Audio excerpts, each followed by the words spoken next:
Hayden Panettiere's story raises difficult questions about what can happen when a child enters Hollywood before she is old enough to understand the world she is entering. And those questions have become even more unsettling after her death and the renewed attention surrounding the people, experiences, and pressures she described during her life. Hayden was not simply a young actress who became famous and struggled later in life. According to her own accounts, the foundations of those struggles were being formed years before the public knew her name, when she was still a child learning that emotional pain could be turned into entertainment and that approval could depend on how convincingly she performed. Her story also intersects with a much larger conversation that figures such as Katt Williams and Jaguar Wright have raised about Hollywood, secrecy, exploitation, and the powerful relationships that can exist behind the scenes. But there is an important distinction that cannot be ignored. The material available here does not establish that Katt Williams specifically exposed a secret involving Hayden Panettiere, nor does it prove that Hollywood caused or was responsible for her death. What it does reveal is a disturbing pattern of experiences Hayden herself described, and those experiences make her story difficult to look at in the same way as a conventional celebrity biography. Hayden entered the entertainment business when she was only 8 months old, after her mother began taking her into audition rooms. By the time Hayden was 4, she was already appearing on a soap opera, and by the age of 5 she had reportedly appeared in around 50 commercials. Her childhood was therefore shaped by something most children never experience. While other kids were learning about themselves through school, friendships, games, and ordinary family life, Hayden was learning how to perform, how to hit her marks, and most importantly, how to satisfy the expectations of the adults around her. Her mother was deeply involved in her career, and Hayden later described their relationship as complicated because she cared intensely about her mother's reaction to her work. If her mother believed she had performed badly, Hayden knew the rest of the day could become extremely difficult. That meant that approval became connected to performance at a very young age. And then Hayden discovered something else that would follow her for years. She was exceptionally good at crying on command. At first, she could create tears by imagining relatively simple childhood tragedies. But as she became older, the emotional material she used to produce those tears became darker. The more intense the emotion appeared on screen, the more praise she received afterward. That created a confusing psychological equation for a child. She could be experiencing deep sadness internally while the adults around her were celebrating the performance. Hayden later explained that after years of doing this, she began struggling to separate the emotions of her characters from her own emotions. The character could disappear, but the feelings did not necessarily disappear with it. The line between Hayden the performer and Hayden the person became increasingly difficult to identify. That detail matters because it shows how early the pressure began. This was not something that suddenly appeared when she became an adult. The foundation was already there. Then came Heroes. Hayden was only 16 when the role transformed her life. Almost overnight, she went from being a successful young actress to an internationally recognized celebrity. The attention was enormous, but Hayden later described the experience very differently from the glamorous image many people associate with young Hollywood stars. Her first paparazzi encounter was frightening. She remembered seeing the photographers as if she were looking down the barrel of a gun. She described the way paparazzi followed her as being hunted like prey, especially during an era when celebrity photographers had few boundaries. Imagine being 16 years old, still developing emotionally, and suddenly realizing that strangers are watching where you go, photographing you, following you, and turning pieces of your private life into public entertainment. That was the environment in which Hayden was becoming famous. And somewhere inside that environment, another troubling chapter began. Hayden later described being given pills when she was young by someone she trusted deeply. The person was not presented as a random stranger. According to Hayden's account, this was someone whose role involved protecting her, someone whose guidance she had learned to follow. That trust is what made the experience so significant. Hayden explained that she had become accustomed to doing what people around her told her to do. If someone told her to wear something, she wore it. If someone told her to jump, she jumped. She trusted the people around her more than she trusted herself. That statement reveals just how powerful authority figures could become in the life of a young performer. And then came the story that would become one of the most disturbing experiences Hayden publicly discussed. She described being 18 years old when a woman she trusted in the industry brought her onto a boat. At first, Hayden did not fully understand where the situation was going. Then she was taken downstairs into a small room where, according to her account, she encountered an older famous man who was undressed.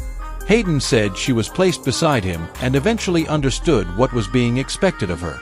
The experience was deeply disturbing, and the fact that she was only 18 became central to the way she later understood it.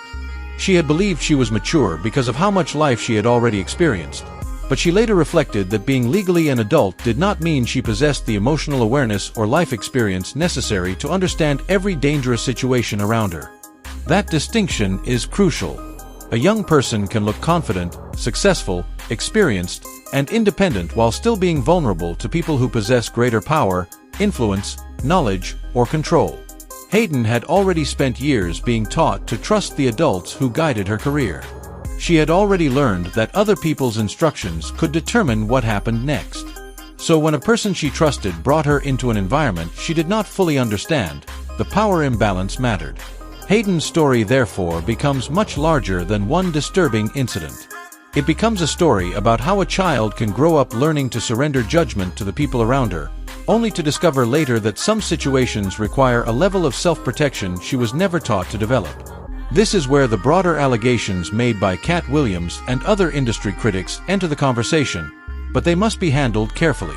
Katt Williams has publicly alleged for years that Hollywood contains hidden relationships, protected secrets, and systems where people may be rewarded for silence. Jaguar Wright has separately made allegations about exploitation and abuse within the entertainment industry.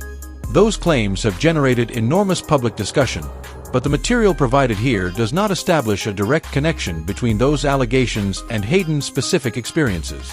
There is no evidence in the provided material that Katt Williams personally knew about Hayden's yacht experience, that he exposed the people involved, or that his statements prove anything about the circumstances of Hayden's death. That distinction is important because the most powerful part of Hayden's story does not require an unsupported accusation. Her own words are already enough to show that she experienced situations that deeply affected her. And the tragedy is that these experiences were followed by years of emotional struggles that became increasingly visible to the public. Hayden later spoke about addiction, trauma, postpartum depression, medication, alcohol, motherhood, and the difficulty of rebuilding her life after years spent under intense scrutiny. She became a mother to Kaya, her daughter with Vladimir Klitschko, and motherhood brought another major chapter to her life. But it also exposed how difficult her personal struggles had become.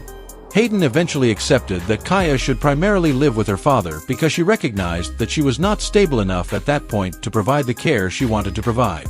That decision was reportedly devastating for her, but it also demonstrated something important. Hayden was capable of recognizing when she needed help and when the people around her could provide stability that she could not provide herself.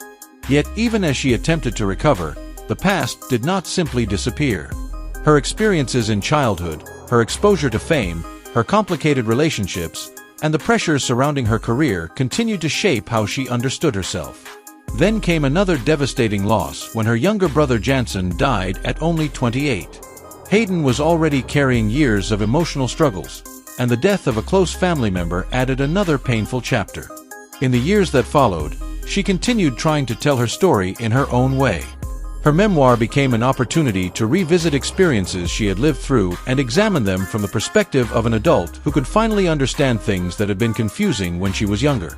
That may be one of the most important aspects of Hayden's story. When she was a child, adults made decisions around her. When she became famous, photographers followed her. When she struggled, the public watched.